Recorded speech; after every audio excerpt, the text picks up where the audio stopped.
Good morning, Nikki Smith. Good morning, Sarah Piper. So excited to have you with us this morning.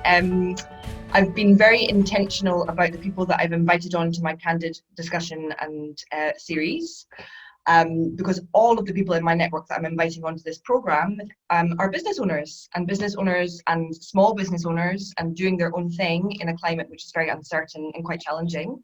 And so the opportunity to have you on this series is amazing. And so let me introduce you to our audience. Nikki Smith is an amazing coach, clinical psychologist, resource at a time where we need you most. Nikki, tell everybody that's listening a little bit about what you do. Sure. So happy to be sharing tips with everyone today. So I work as a psychologist and a redundancy and a career coach. I typically help people to uncover their dream job and make it a reality. Right now, as you would imagine, I've got my redundancy coach hat back on. I'm supporting people to to really get to know their strengths, get noticed and find a job in the hidden job market. I also support clients really quite accidentally. I also support some business owners to use their strengths to reclaim time. So typically I help people to reclaim 5 to 15 hours in their work week. And I'll be sharing one of those key tips today as well. Amazing. I can attest to your support and your genius. We've worked together over the last period and it's just been amazing having you part of my working life. It's been amazing. And so that's why I'm really excited to share you with the masses.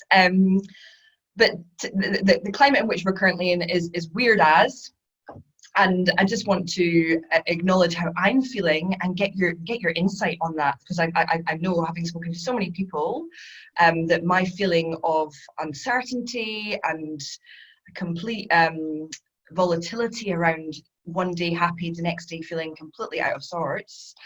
Am I going crazy? No. The good news is you're not.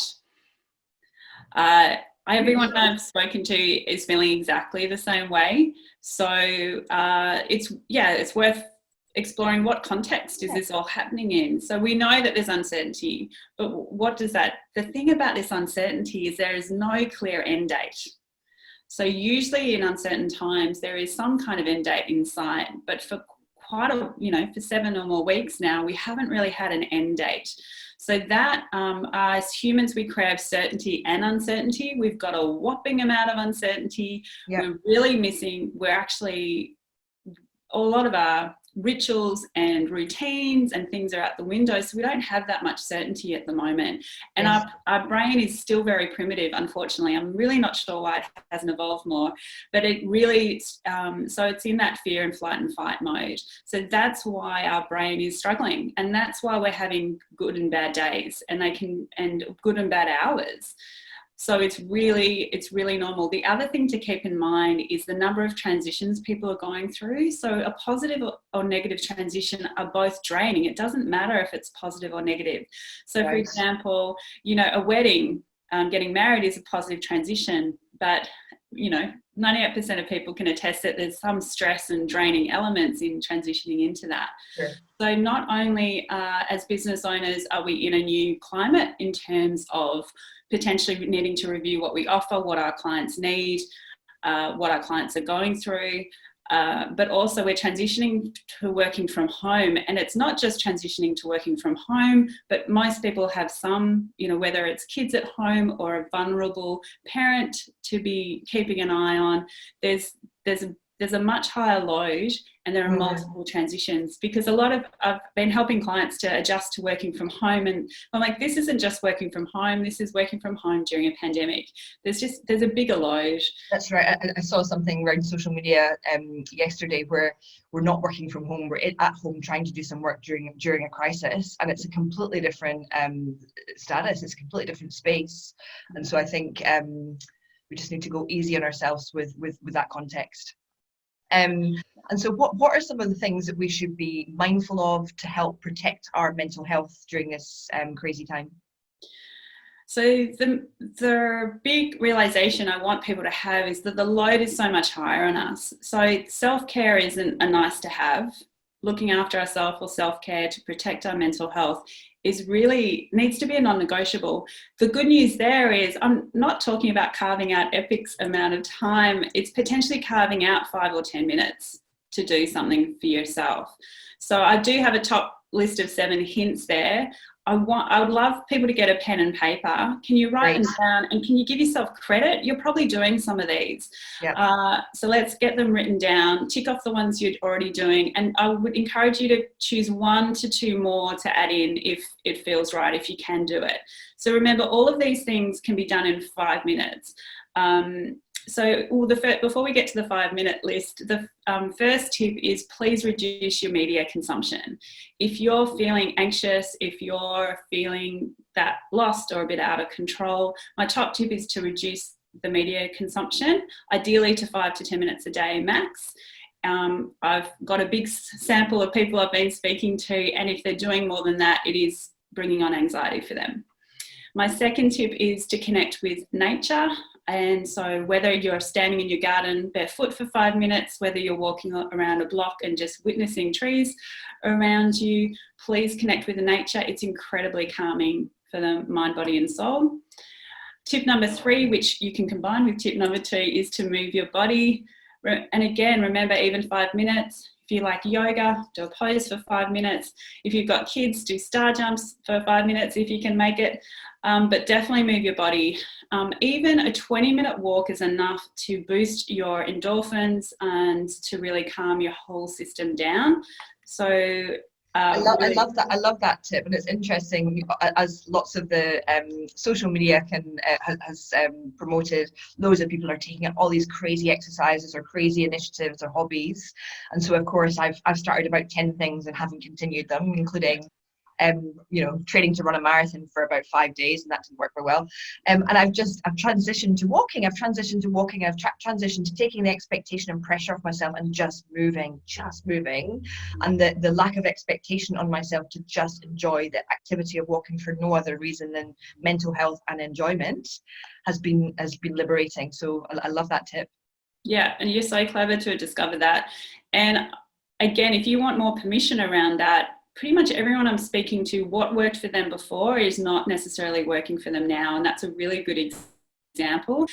For me, I like functional fitness, but right now I'm walking and jumping in the ocean and having a surf, kind of the functional fitness stuff. I might bring it back in a week or 2, but I might not. And the other question I ask myself is, how do I want to feel? Do I want to feel kind of tingly and alive, or do I want to feel a bit like tired, but in that functional fitness tired fatigue way? I don't want more fatigue right now, so I'm being careful with the exercise that I choose, and that's just that added layer of permission as well. Yeah, love it. Next up, and again, you might have already achieved this with one of the previous tips, but do something that's calming for you, and combine it with, if you've got kids or that you need to do things with, you can combine it with them. So what's calming? Is 10 minutes of basketball calming? Does it bring you into the present moment? As your kids at an age where baking's calming, not super stressful, do that. Not necessarily. But choose something that brings you into the present moment. Look, if you can, meditation, God, if it was a pill, we'd be taking it. Meditation is gold, but again, permission to try it, and it's okay if it doesn't work for you. Sarah and I, we know a beautiful mindfulness teacher, and her whole peer group at the kind of top of the crisis were unable to meditate. So look, if you can, it's great, but if not, do an activity with your kids that brings you into the present moment. Sure. Love it. I think you'll love this one. Connect with an adult outside of your household. How important is that? And every time, like we were saying a little bit off camera, all the things that we know to do, when we don't do them, we go, I don't feel so good. And that is why. And so just recently on Saturday, I went for an appropriately distant walk with a girlfriend, and I came back punching the sky thinking, this is what I've been missing, human connection outside my household. And so, I think that's an amazing tip. Yes. Oh gosh. And the walk is incredible. But I've even done a 5-minute phone call. Been at a really low point, 5-minute phone call, said to the other person, can I just vent? They're like, yep, gone for it. And I felt so much better afterwards. And of course they ring back a few days later, are you okay? I'm like, yeah, thank you. I felt pretty good. Even Yeah. yeah. Yes. And then look, number 6 is around this, happiness piece you've probably heard about. There's scientifically proven when you are grateful, daily, that it does boost your happiness, potentially by 30% in 21 days. So with gratitude, it's potentially choosing 3 things. Again, you can do it with your kids. It's amazing modeling. Do it at the dinner table. And really capture that moment. If you're a bit sick of gratitude, I actually go in and out of loving gratitude. Another great one is to thank someone once a day. Thank them for something specific, and it's been shown to be as valuable as the gratitude piece. Amazing. And I think it is such a lovely one to do with the kids, whether it's thanking or gratitude. And we do something in our dinner table, and these rituals, these family rituals that we're actually getting time to invest in, which aren't always, they're often rushed in our pre-COVID busy corporate lives. We do something around our dinner table right now, which is, what's the worst thing that's happened to you today? What's the thing you're not so pumped about? And then what's the best thing? And so just having some airtime around, what didn't go so well for little kids to acknowledge and be heard. We found that really beneficial to us, and just to open up the lines of communication and to help them understand, is it a big problem, is it a small problem, and perspective. So yeah, these rituals that we're getting time to focus on and be really present for, they are beautiful. They are beautiful. I love that one. Awesome. The last tip is it's okay to have good days and bad days. It's absolutely normal. So the last tip is to remind yourself it's completely normal. Yeah. Thank you. And I think the phrasing you used earlier in your tips is around permissions, and I think that's really, really important, is to acknowledge not that it's just normal and everyone's in this boat of volatility, emotional volatility, but permission to do things differently. I think can you speak a little bit more about that and how that works for the individual to give yourself permission to do things? Because I think we all hold so much expectation, always, not just now, but always, and that language is really important. So the way that I help clients to give themselves permission to do things differently is through their strengths profile. And I can talk about the 3 typical profiles and the benefit and perhaps the shadow side or trap that people can fall into. I think, would that be a helpful way to talk about expectations? So there's a real invitation during these times to change the way we view productivity. So the first tip is to look at outcomes versus hours. Think about your typical workday in perhaps an open plan office or in a busy cafe. How many times are you being interrupted? How many meetings go on for a bit longer than they needed to? What's your commute time? Factor all that in. And so I propose that potentially 4 to 5 hours of focused work is equivalent to an 8 to 10 hour day of getting interrupted. The reason being, it's been scientifically proven that it takes 5 to 25 minutes to rejoin a task once you get interrupted. So you can feel busy and productive, but if you are getting interrupted, I question how productive it is. So so if you're an achiever or have the responsibility strength and you love that to-do list and you love charging through it, and it's a big one and you feel awesome when you get through it, you are at risk of getting burnt out during this time, because how long is your to-do list on the home front and work front? It's probably just as big, perhaps bigger, if you've got remote learning going on as well. So I'd encourage you to really consider, are you going into that default of putting all your energy into that work and that to-do list? How are things looking on the exercise front, movement front? How are things looking on the connection front? And can you put some goals around that so that you're still achieving, but you're not going into that default of putting all your energy into work? Absolutely. Yeah. I know a lot of you will be able to relate to Sarah and I. We've got one or both of the empathy and adaptability strengths, so we really sense the feelings of others, and we bend so beautifully to other people's needs. And we love that, and it comes naturally, but we are going to overplay that. That's the risk, that we'll overplay it during this time, because everyone has more needs for us to tend to every day, actually. and the needs are potentially more significant as well. So I really recommend, the top tip there is, can you carve out, whether it's half an hour or 90 minutes, as early in the day as possible to do what you need to do on your to-do list, so you're not doing it at 9 p.m. Yeah, I love that. You're talking about people's clear strengths, and I'm familiar with that terminology because we've been through such a valuable program. I've been through such a valuable program with you. So I'd love to conclude our conversation with talking a little bit more about what you do and what you're doing right now, because you have slightly pivoted to something you're already incredibly experienced at doing, supporting people through this transition of being displaced in their work and finding their new challenge. And I suspect you're still centering a lot of that coaching on strengths analysis and strengths finding, and then building out from there, because that's what you do brilliantly. So what I love about Nikki, and what just completely transformed my view of myself, was understanding what I'm really good at and why that can be applied for the positive, and where it does me a disservice by overplaying those strengths, the positive and negative of those strengths. And so I'd love you to talk a little bit more about the redundancy piece of work that you're embarking on, and I'll make sure that in the accompanying collateral everybody's got your details, Nikki. Oh, sure. So I supported people through the GFC around redundancy, and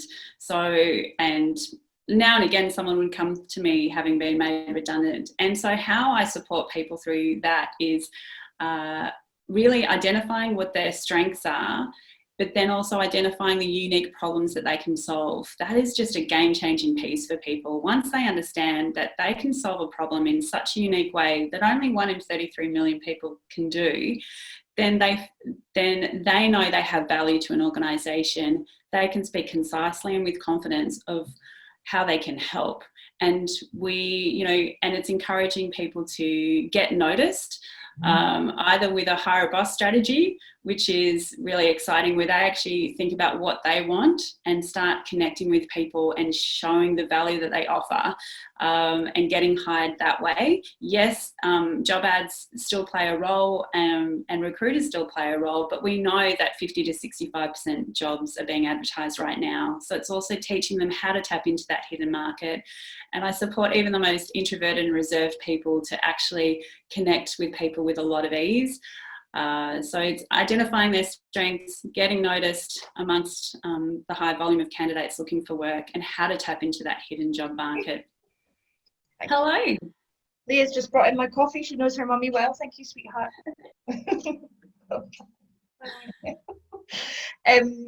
That awesome, and so timely, and I can only imagine. And I know, because I'm not imagining, I know because I'm speaking to people day in, day out who have been displaced through the COVID-19 downturn, or even before that, and have now found themselves in this prolonged unemployment trajectory, which is incredibly unnerving. And so not only do they have the uncertainty that we talked about already, and the level of psychological heaviness attached to that, but they also have a financial vulnerability, and that's even more stressful. And so the role that you're playing to support them proactively taking action and really understanding how valuing themselves beyond attachment to a role is critical for them to feel like they've got a purpose and have that value piece. So thank you so much for doing the work that you're doing, because I think it's incredibly important. And yeah, I'm excited to refer people to you, Nikki, because my experience with you has been amazing, and everybody I speak to who has connected to you and had your input has just waxed lyrical about you, because your skill and your experience is just amazing. So thank you. And thank you so much for your tips today. I hope that helps some people out there, because it is such a weird time, but I think having a few tips at your fingertips is invaluable. So thank you so much for your time this morning. You're welcome, Sarah. I'll speak to you soon. See you soon. Bye.